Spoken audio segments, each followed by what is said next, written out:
Hello, beasts and biological experiments. My name is TB Skyen, and welcome back to Final Fantasy VII, where I've spent a little bit of time off-screen, basically just grinding out some steals from various enemies, allowing me to get carbon bangles for all of my squad, which is nice. It's a little bit of extra defense and some extra materia slots. And with that out of the way, it's time to move on. No, please don't kill me. I only did what you told me to. I'll prove it. Here, take my keycard. It'll get you as far as the 68th floor. Would I do that if I were one of them? You absolutely would if it meant that you weren't gonna get killed, but okay. You can go in here. No point doing it, but you can. Let's see. There aren't any items lying around that I've forgotten about, are there? Well, if there are, they aren't important. Oh, goody. Let's just get rid of you. And limit break.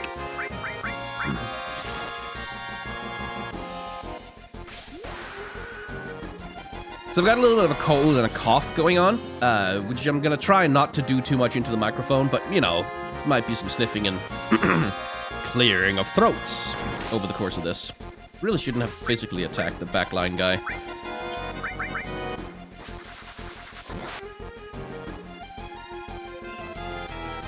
I don't mind having Red get a lot of limit breaks off, though, because, frankly, he starts off a little behind on where his limit breaks are, so...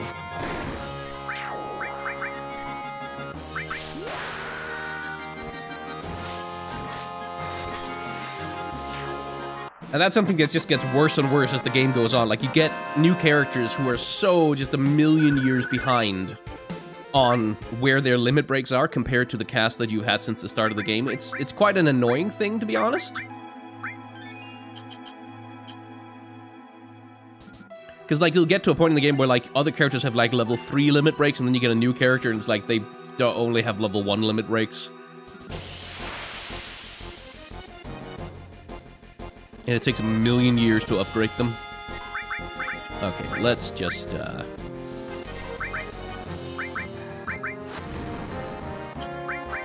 that. So in the original translation, sleep is called sleep hell for no apparent reason.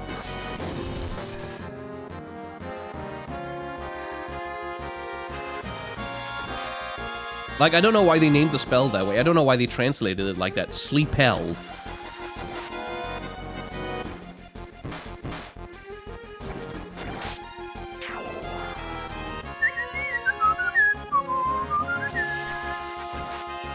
Okay.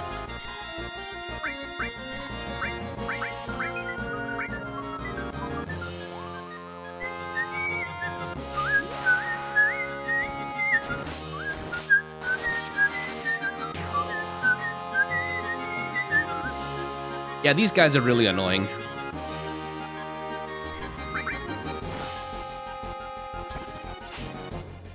That's also very annoying.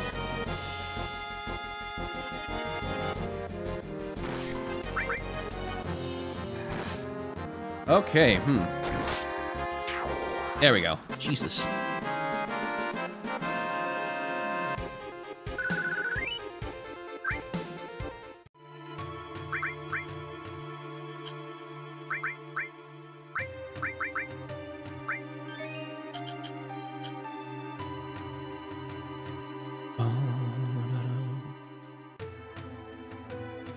Alright.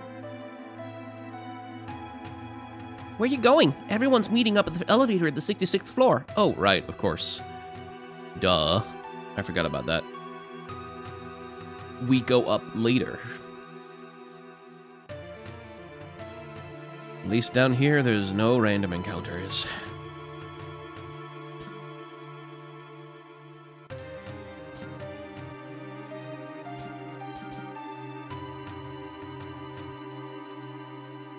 Hey, what's going on? I need a voice for rude.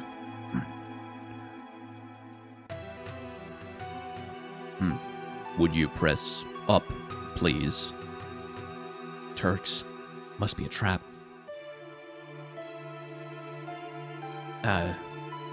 This must have been a real thrill for you. Did you enjoy it?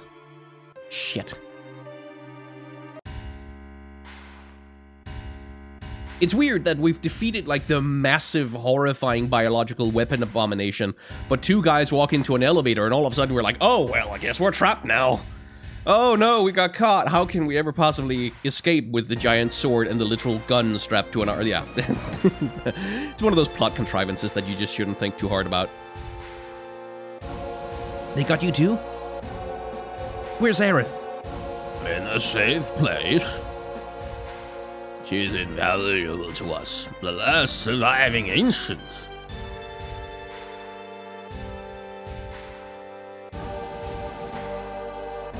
You don't know? They call themselves the Cetra, and lived thousands of years ago. A tribe long buried in history.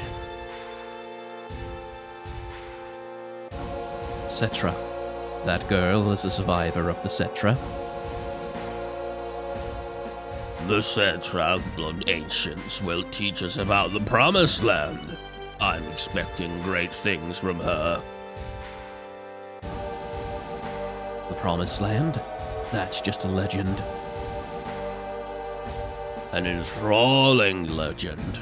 So enticing, it must be pursued. The Promised Land is said to be incredibly fertile. And if the land is fertile, then there's gotta be Mako. Exactly. We won't even need to build any cash-craving reactors there. The abundant Mako will flow out all on its own. That is where Neo Midgar will be built. Our company's new glory. So what's happening here is that a giant capitalist corporation is literally attempting to strip mine heaven. Like, that's the literal plot of the game, is that a giant capitalist corporation has plans on strip mining heaven, the afterlife itself. And damn the consequences. And over the course of pursuing that goal, this is the important thing to remember, everything else follows. Like, everything else in the game follows from Shinra pursuing that specific goal. Ha! Keep dreaming! Come. Surely you realized by now, all that one requires to make a dream come true is money and power. Well, that concludes your audience. Come on. Out of his way. Hold it right there! I have a truckload of things I gotta say to you, you greedy bastard!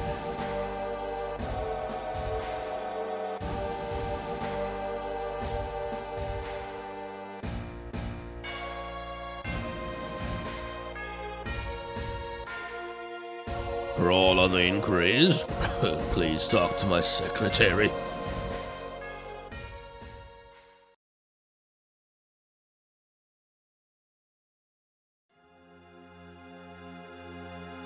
Weirdly, they didn't take my sword away.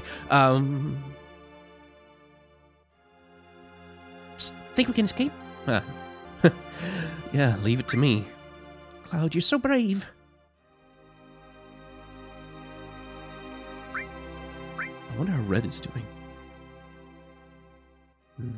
Grandpa. Grandpa? Grandpa? Yeah. What's so amusing? Nothing. And move back, move forward. Yo. Aerith is an ancient, and the ancients are really called the Cetra. The ancients know about a place called the Promised Land, which Shinra is searching for. But the Promised Land is only mentioned in stories. We don't know if it exists or not. Is that right?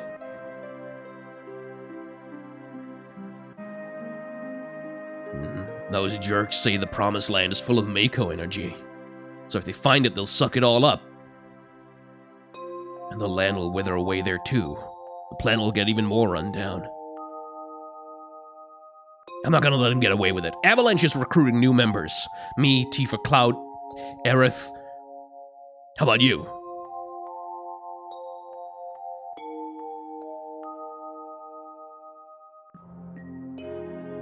God, you're so damn boring. Again, here, Red's character model is doing an animation that isn't quite designed for the new model that they've put onto him, which is, yeah. I selected Aerith last there because, again, the point system that supposedly helps you get a date with Tifa instead, I think interacts with that. Cloud, are you there? Aerith? You okay? Yeah, I'm alright. I knew you'd come for me. Hey, you did ask for a bodyguard.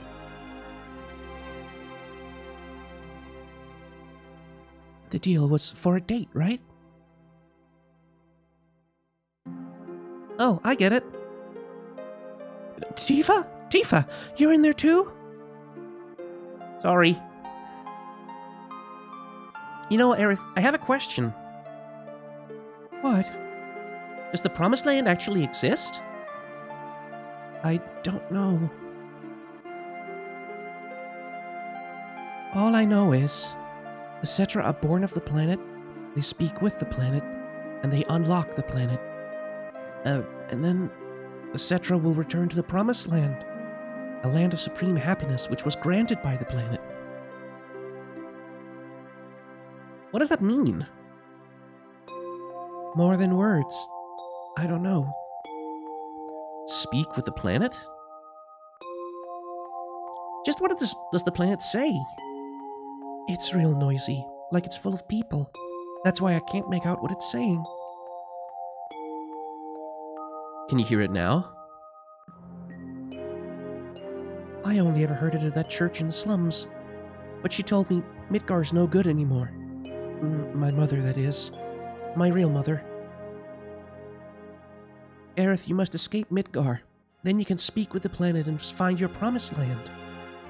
That's what Mom said. I used to think, when I'm older, I won't hear things like this anymore.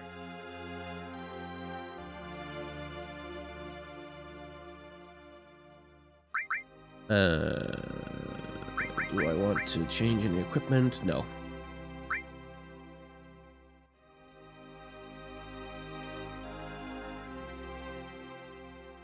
And now, shit hits the fan. After this lovely little jingle, this podcast is sponsored by Squarespace.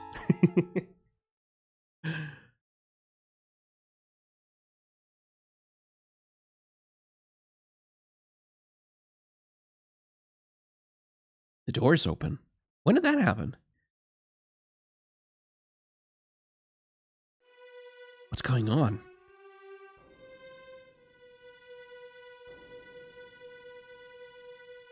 Tifa, wake up. What's wrong? Something's not right. Take a look outside.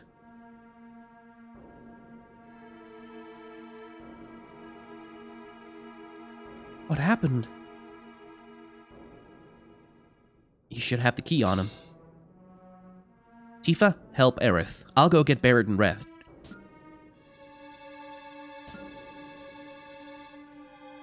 Barrett, Red, something's wrong. Hey, how did you get in?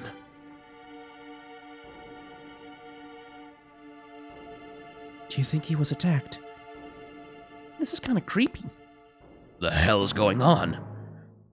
This isn't the work of man. I'll check up ahead. Leave this to me. You guys keep moving before we get caught again. Come on, let's follow Red.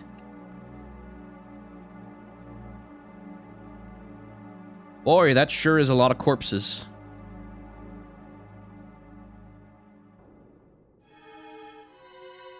The Genova specimen. I think it's moved to the floor above. Let's use the elevator. Did it escape? Genova?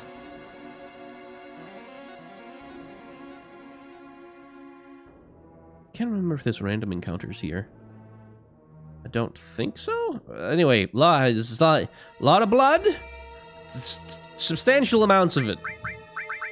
Okay, let's see. She has... get the talisman on her. And start putting some goddamn magic in her slots. So I don't know why, but sometimes this controller registers double inputs. Which I'm sure you've noticed, like when I go past something for no good reason. Ice, lightning... I did 2 ice, I didn't want that. Ice, lightning, fire. Sense. And that's about it, what she needs.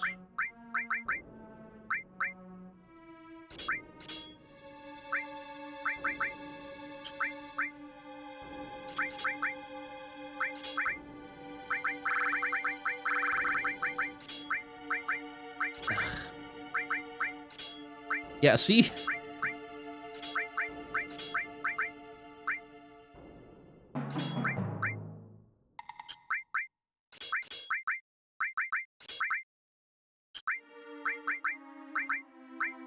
Right, there's no point doing poison with property, because poison is a status change.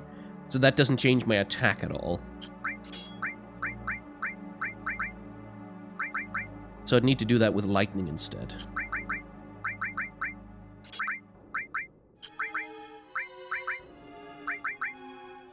And then I'd have lightning attacks. I don't need enemy skill yet, actually, come to think of it, because there's nothing in Midgar that I'm going to be able to...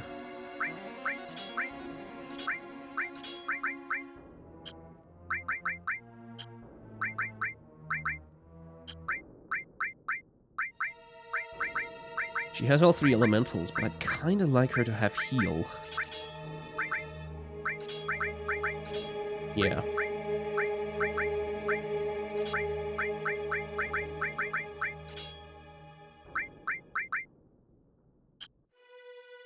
I need more materia.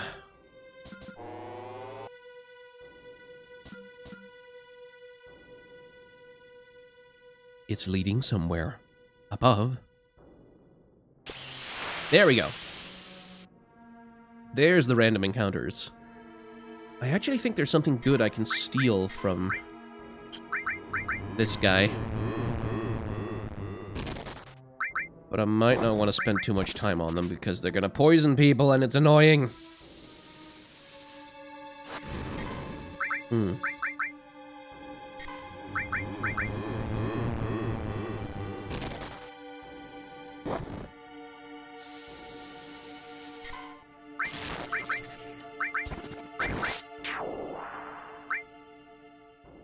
So is it just thunder that they're weak to? Or were they just resistant to fire? No, just resistant to fire.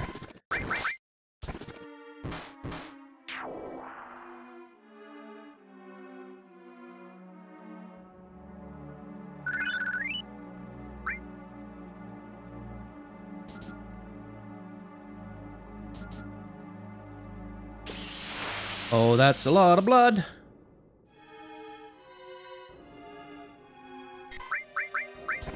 No, it's in the back row. That's annoying.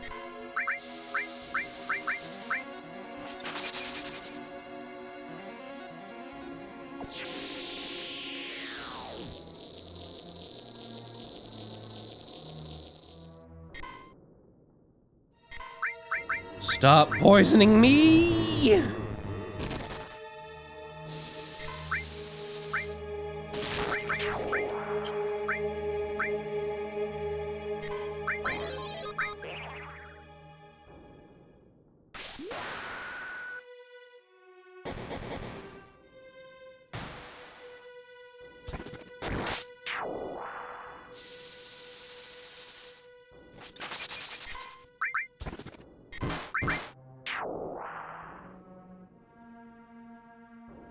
Thankfully, poison doesn't persist through a combat encounter. You're only poisoned for the duration of the fight.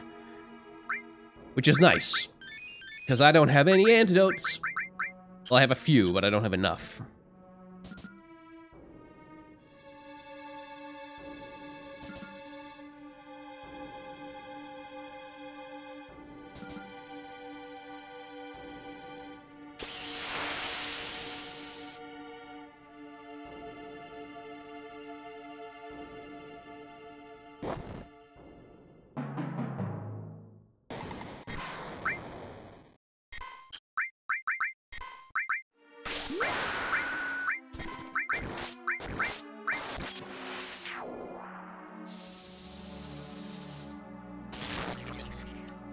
I'll spend some mana. I don't want to extend the fight with those things.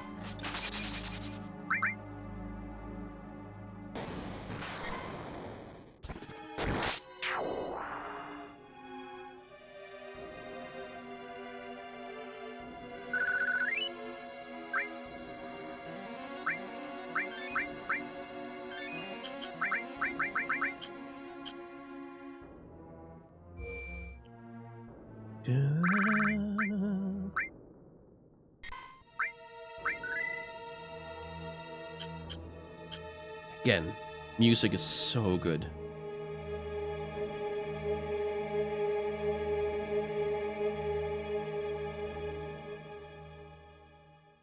Oof.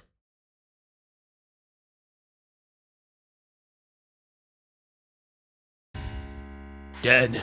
The leader of Shinra's dead. It's a sword.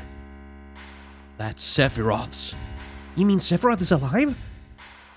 Looks like it. Only he can wield that. Who cares who did it? Shinra's finished.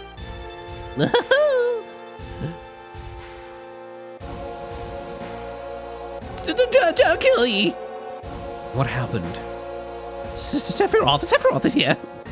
You saw him? You saw Sephiroth? Yeah, I saw him with my own eyes. Really? Yeah, would I lie at a time like this? I heard his voice too.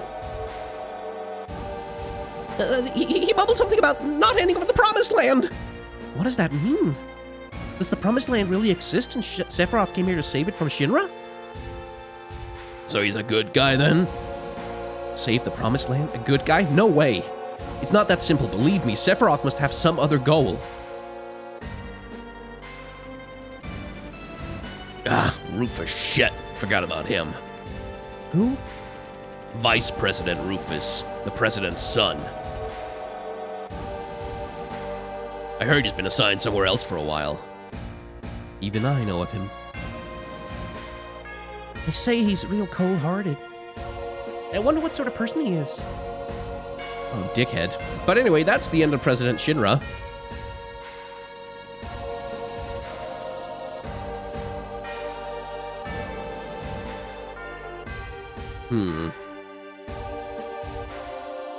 He's basically the cipher of this game, Rufus. At least in terms of character design. A voice for Rufus. It should be arrogant. It should be self-absorbed. It should be permanently in control under all circumstances. So, Sephiroth is alive after all. By the way, who are you? Cloud, ex-soldier first class. I'm from Avalanche. Same here. I sell flowers in the slums. A research specimen. What a crew. Well, I'm Rufus, president of the Shinra Company. The old fool is still warm. Not wasting any time, are you? True. As a courtesy, I'll let you hear the speech for my inauguration, rather. Jeez. Father controlled the world with the power of money, and that worked for him. Shinra made the people feel safe. They thought they were being protected. Work at Shinra, get your pay. Any trouble, any terrorism, and the Shinra army is there for you. On the surface, it's a perfect setup. But I do things differently. I'll control the world with fear. My father's way is far too expensive. You can control the hearts of men with a little fear. Why waste good money on the mindless masses? Be under no illusions. I am not my father. Well, you're no different from him when it comes to speeches. Take Aerith and get out of the building.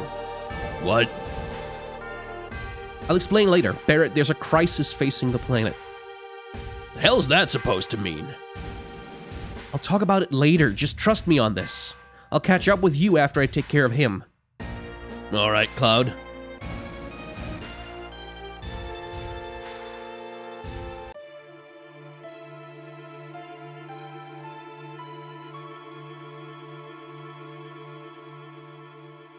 I'm worried about Cloud. I'll wait for him. You guys get to the elevator. Okay. It's bound to be tougher from here on. We should check our equipment. Right. Okay, remove it. Because I'm gonna get a chance to re-equip it later. And right now I need these guys to be capable of doing the thing I need them to be able to do.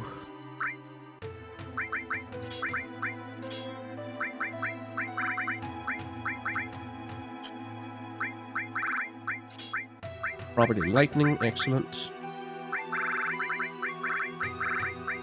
Get protect on you, get protect on him.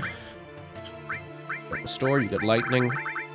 You should have ice too. And you should... no, you're fine. Okay.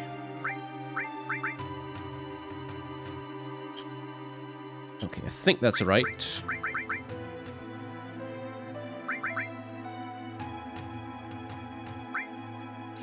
I'll take the poison protection as well for the moment.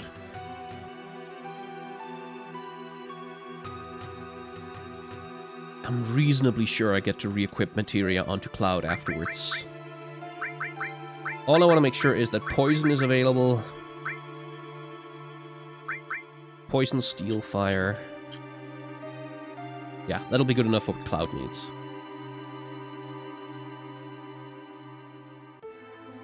Okay, guess I can't go out the door. Oh, right, elevator.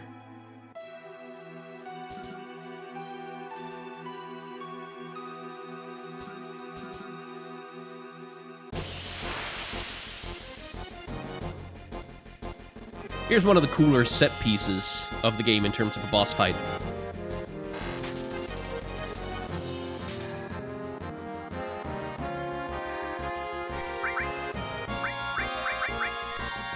And it's really easy to go into this fight and accidentally not have anything, like any materia on various characters that they need.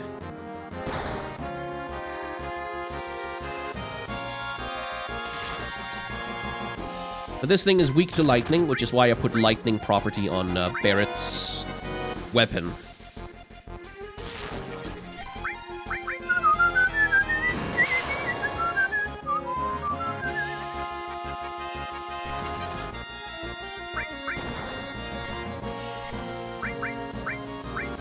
But the thing is, he's at long range, which means you can't attack him with physical normal attack. So Aerith can use magic and Red can use magic to hit him, but if you don't have magic on them, they're just gonna stand around uselessly, because only Barrett has a long-range weapon that can actually hit him. Let me demonstrate. Can't reach the enemy, see? So you can get in real trouble with that. Fortunately, because I have plenty of lightning magic, that makes this fight a little easier.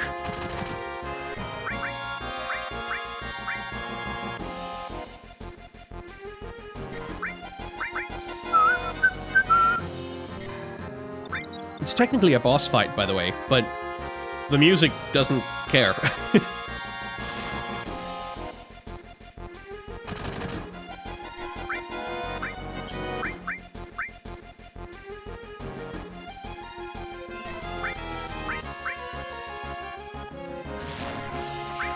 There we go. We're not quite done yet, by the way.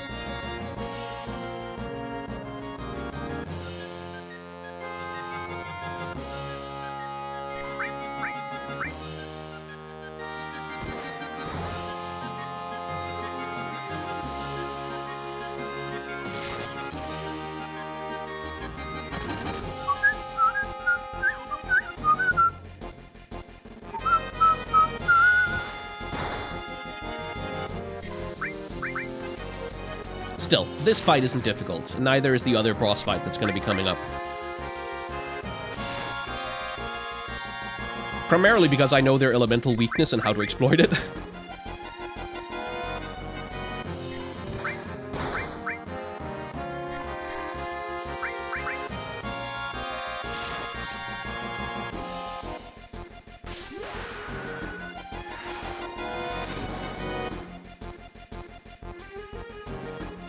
Unfortunately, elemental property is not applied to limit breaks, no matter if they're physical attacks or not. And there we go. Those fights can be a lot more tricky if you don't have the right materia set on your characters. Or at least very much more annoying. Okay. Let's remove materia.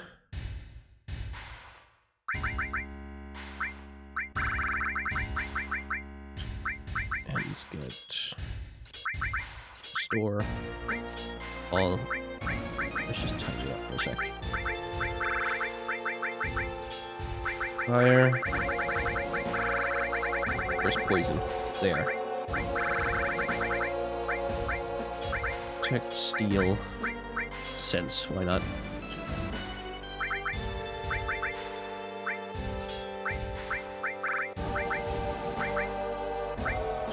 And nothing else needs to change in the equipment.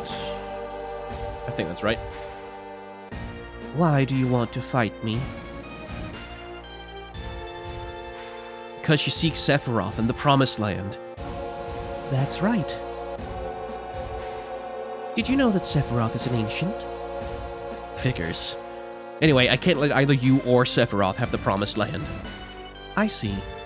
I guess this means we won't be friends. So again, here's a boss fight that can be pretty tough if you're not ready for it. But fortunately, Dark Nation here, who's a real bastard to deal with because it's in the back row and it casts protective spells on Rufus, is pretty easy to deal with if you have poison. But if you don't deal with him, he's gonna cast Protect and he's gonna do Shell and he's just gonna make it fucking possible to deal any damage to Rufus.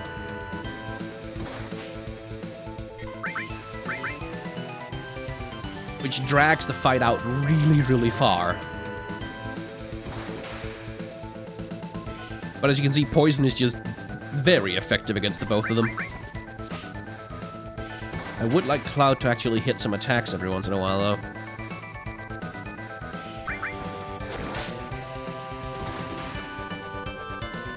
And as you can see, it's not like his shotgun is very powerful, but it does kind of chip you down over time. So if the fight goes on for too long, like, you're gonna spend a lot of time healing, basically.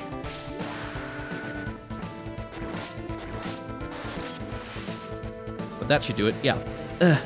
That's enough for today.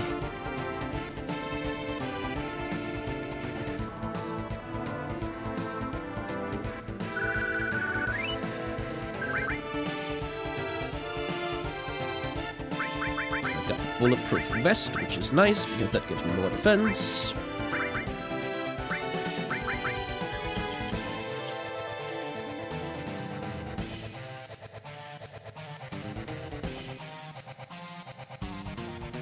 I also got a guard source, as you saw. Hey, hang on.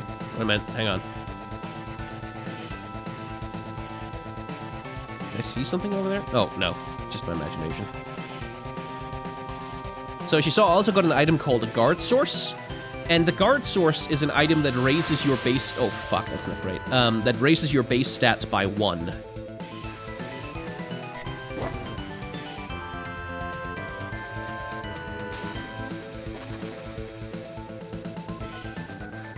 In this case, it raises Vitality, which is, I think...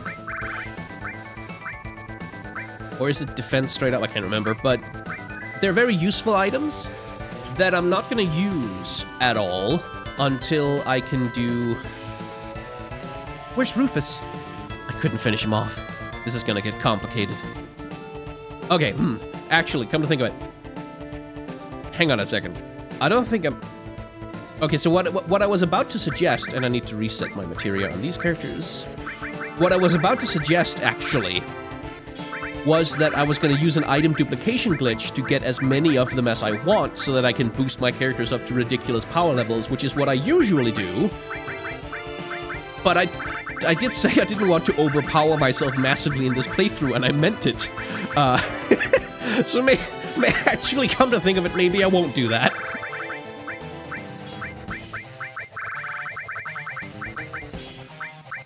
Maybe I won't do that. He's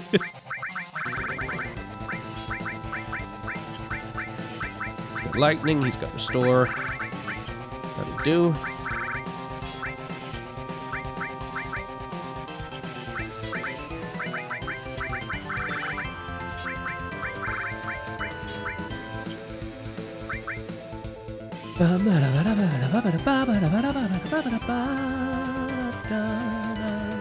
I'll go first.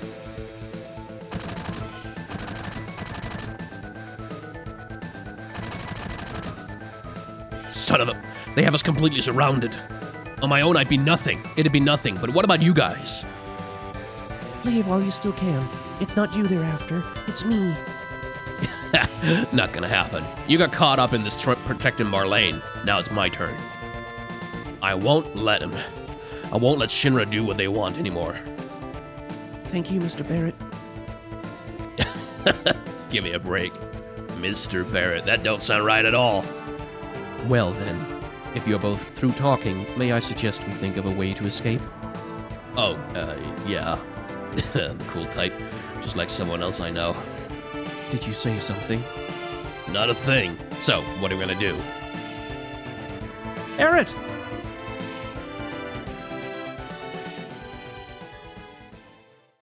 Tifa, what about Cloud? Everyone, over here! What's up? Where's Cloud? I'll explain later. Hurry! This cutscene blew my fucking mind as a kid. Wow, it's so realistic! I didn't even know computer graphics could do that! Look at that motorbike! Holy shit!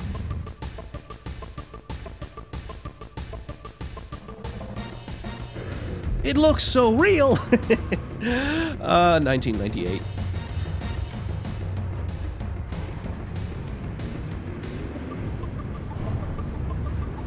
So apparently in the remake, they're gonna put more motorcycle sections in there. Like, there's gonna be more than one. Like, more than just the escape sequence from Midgard's gonna happen like a couple of times or something.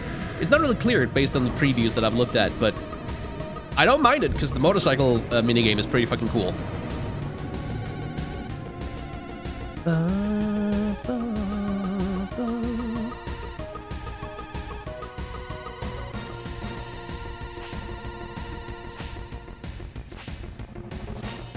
Okay.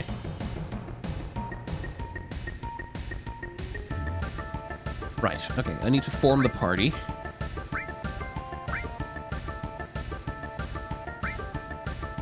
And I think I want red. Oh, no, wait, he's too high a level. I should really try and get Aerith and Barrett up to that level as well.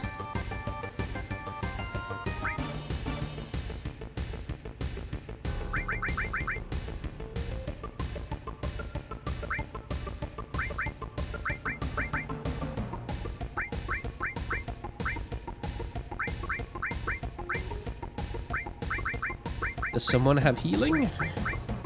Good, Cloud does. Great. Fine. Then I think we are getting there. Might as well have that on Barrett. And it's this and that. Alright. I'm not great at this minigame, but you don't need to be. You see the health bars? They are the actual health of your whole crew. So the more damage you take during the minigame, the more your health is going to be depleted when you get to the actual fight that's going to be coming up at the end of this.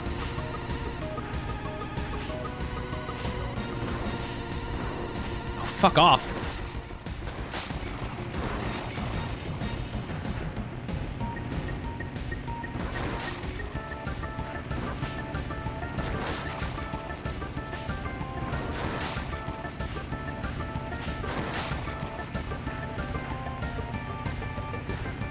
But yeah, basically the game is keep those motorcycle riders off the truck. That's it. And again, like, for the 1990s, this was such a massive set piece. Like, the action moving so fast.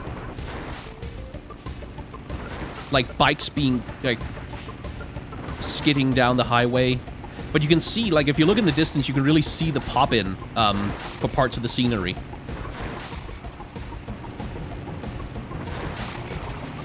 Which was less noticeable, like, when you were playing the PS1 on a CRT, and a lot more noticeable when you're playing it in, you know, on a full HD 1080p screen.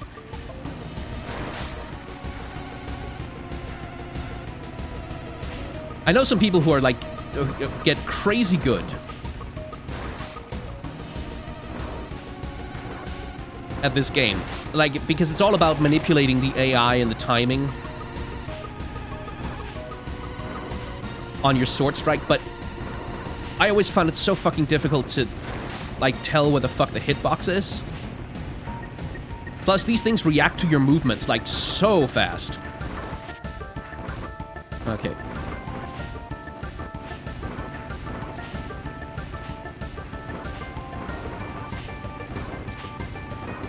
See? Like, I feel like I hit them at least twice there.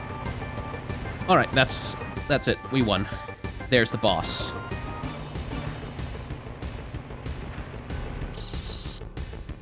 And then Cloud does the Akira thing. The sliding motorbike stuff.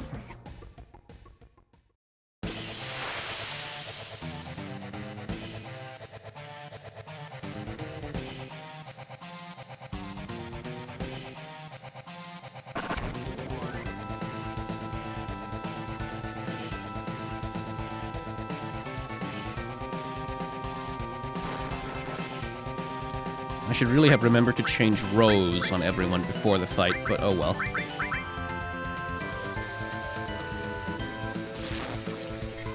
As you can see, it's very weak to lightning.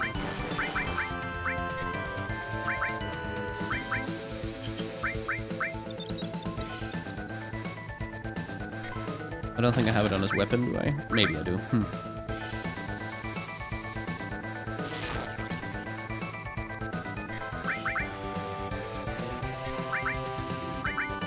But again, because I know what to do, not that difficult of a boss fight. Twin Burner hurts a lot.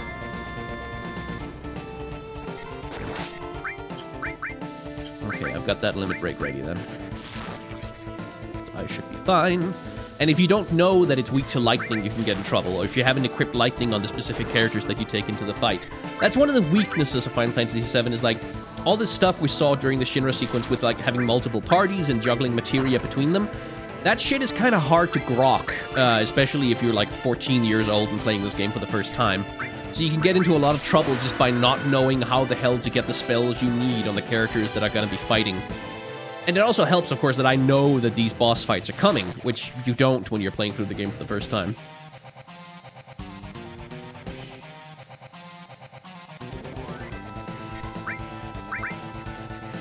Anyway, I think it's dead soon.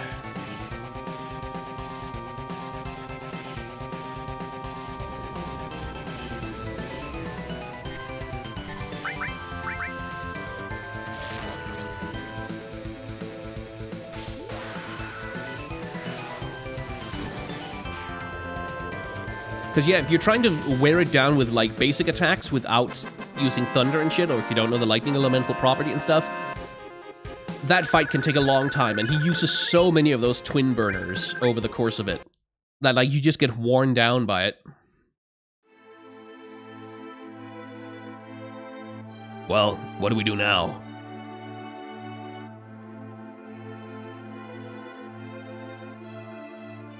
Sephiroth is alive. I have to settle the score. And that'll save the planet? Maybe. Right, I'm going with you.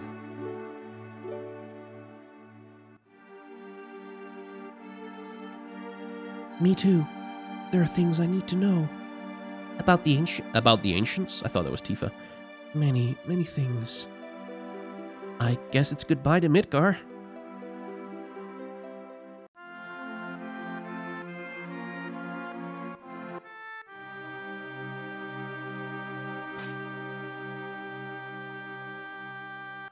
Indeed it is. And this is where, like, the narrative brilliance of Final Fantasy VII really kind of comes into play, because this is the first sequence of the game. This is the end of where the remake is gonna get to. According to Square Enix, anyway, the remake is gonna get to the point when they finally leave Midgar behind.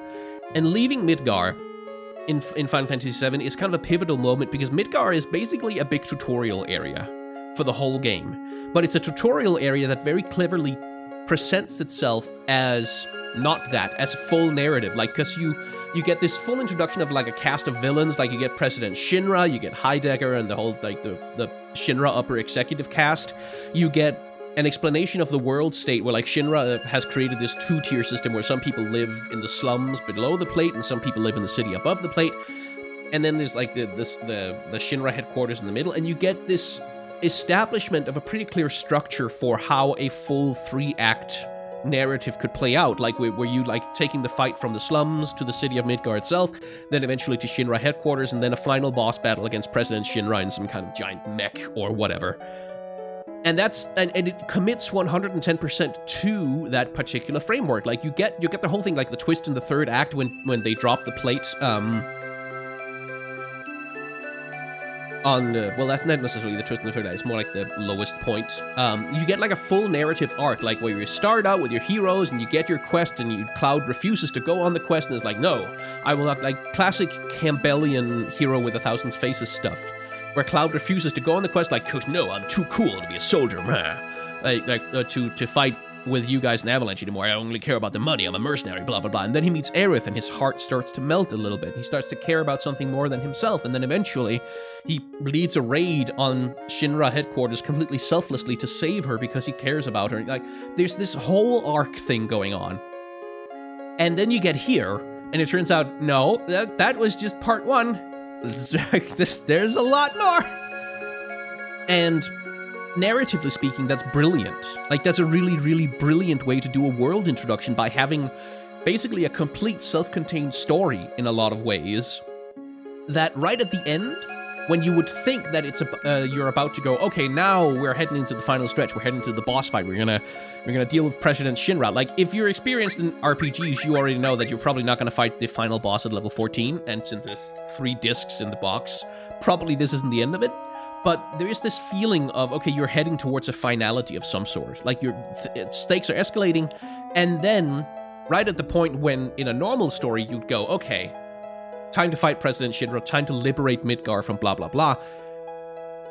All of a sudden, the stakes change, and Sephiroth shows up and steals the Genova corpse and murders President Shinra, like the big bad guy, the guy who's been built up for the whole duration of the game so far to be the big bad guy, the guy who's in charge of all the evil stuff, and the guy that we have to kill, just gets shanked, like, he's just dead now. And you don't have to worry about him anymore, because an even worse villain has entered the scene. Sephiroth, who's sort of been spoken off in the background of scenes so far up into the guy who's President Shinra mentioning, oh yeah, Chef Sephiroth, oh, he was too great, blah, blah, but who hasn't really been an important character so far, all of a sudden just shows up and completely blows the narrative wide open. And we also get, like, okay, we're replacing President Shinra with President Rufus, who is in some ways even worse than his father. Like, so the stakes, you thought the stakes had been raised to the end game, and then they just bump up an entire another level. And that, like, as storytelling, that's just really brilliant. Like, Midgar really is its own self-contained world. There's nowhere else in the game like it at all. The rest of the game is much more, well, not necessarily traditional fantasy, but, like, there's a lot more of that feeling in it, in that you're going to be going out on the world map, and it's full of small villages, like, you go there, and there's, like, farms and shit. Like, where Midgar itself is a big sci-fi dystopia, the rest of the world isn't there yet. And that also establishes a contrast between, like, Midgar is not just the tutorial area, it's also a warning. Like, this is what the world will look like if Shinra wins. This is what the whole world will look like if Shinra is allowed to win. And that's also sort of establishes the stakes for what you're fighting for once you get out into the world. Anyway, I'll stop talking now. I'm heading back to my hometown. I'll travel with you that far. Our journey starts here. You don't like traveling? I don't know. But I've got no place to go back to now, so I guess I'll have to like traveling. We told Aerith's mom to go somewhere safe, so Marlene should be safe, yeah? Yeah. She told me she didn't like Midgar anymore. Looks like all this came at the right time. Now that I think about it, this will be the first time I've ever left Midgar. You worried? A little. No, maybe a lot. But I've got a jack of all trades with me, right? Okay. We'll stay here for a while. So, there's this door here. This door can be opened, but not yet. Like, you can get back into Midgar at some point in the story before there's a point in the game where you have to go back to Midgar for story reasons, but you can also get in there just to come back and wander around and see some stuff and pick up some optional items. But it's a completely optional side quest that you might not even find, at least as far as I remember. Let's go. From here on, we'll need a leader for our journey. Of course, that could only be me. I don't know. I think it has to be Cloud. All right. There's a town called Calm, northeast of here. We'll meet up there. But the 5 of us can't just stroll around the plains together. It's too dangerous. We should split into 2 groups. Oh yeah, this is way too dangerous to have more people to do the fights. But of course, that's just game mechanics interjecting themselves. Let's see.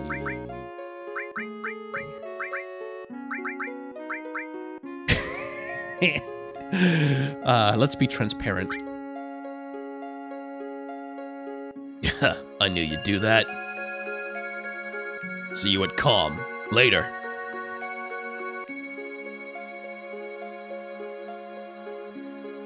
Barrett knows when you only put the cute girls in your party. Oh, he knows. Welcome to the world map. Let me see. There.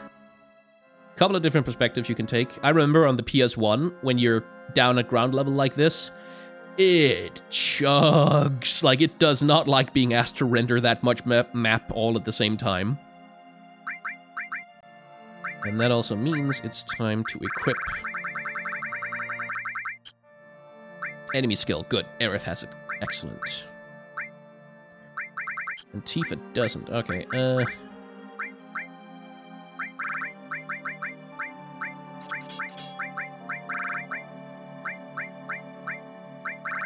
Cloud have Protect? Good.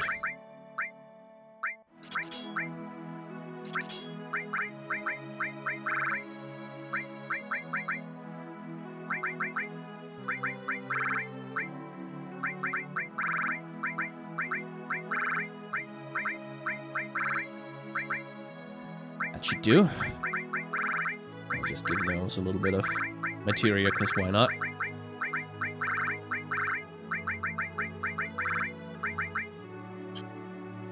Sweet.